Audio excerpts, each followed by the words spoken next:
l'environnement va aussi exercer sa pression sur vous. Il faut l'intégrer. La BEAC n'est pas fournisseur de services. Ou très peu, il y en a un qu'on fournit. C'est l'interopérabilité, l'interbancalité. Ça, oui, nous assumons parce que, pour l'instant, si nous vous laissons à vous le soin de le faire, il va se passer ce qui se passe avec le GIMAC. Vous êtes concurrent du GIMAC qui est votre fournisseur exclusif.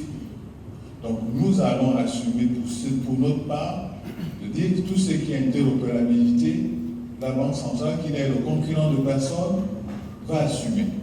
C'est le seul service que nous fournissons avec Sigma, avec Sistar, demain avec le GIMAC ou notre plateforme. Mais en dehors de ça, nous n'intervenons pas dans le processus transactionnel. Nous ne fournissons pas de service. Donc, ne nous demandez pas directement ou indirectement d'intervenir dans la bataille des services. Demandez-nous d'écrire les règles et les poser pour que la bataille des services que vous allez livrer soit équitable, sinon égale.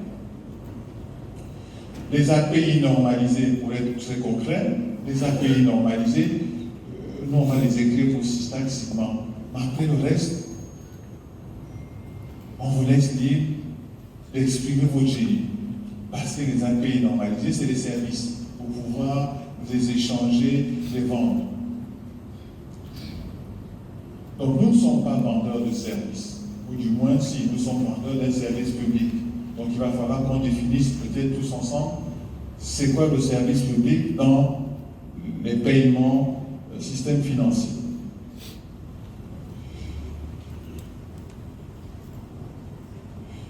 Est-ce que nous devons aider et soutenir les fintech? Si vous dites oui, je vous dis, est-ce que je dois aider et soutenir les banques? Oui? Ce n'est pas mon job. Je vous dis ce que je vous dis est iconoclaste. Ça peut vous étonner.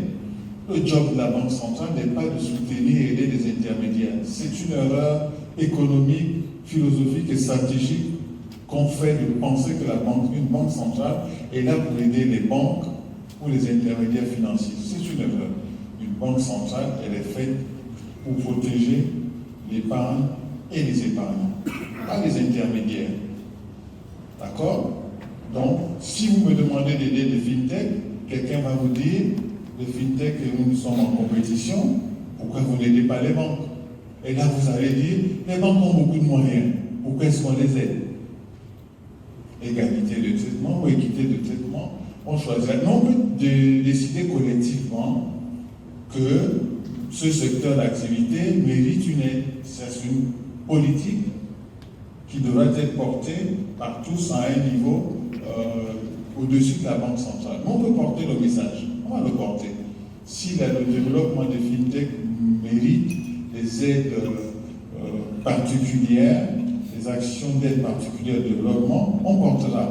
Mais encore, il vous faut être concret, il vous faut être précis. D'accord?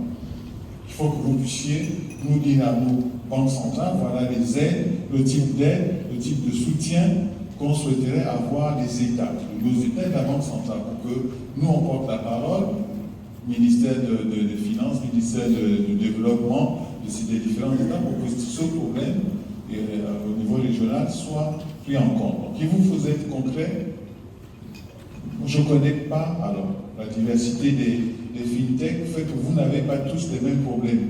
Donc je ne les connais pas. Pour revenir à la question que posait M. Samé, quelles sont les typologies des fintech, les définitions, quels sont les problèmes concrets pour les pratiques des uns et des autres? Est-ce que vous êtes capable de sortir des grandes lignes? C'est à vous, c'est une question que je vous pose ou non vous pose.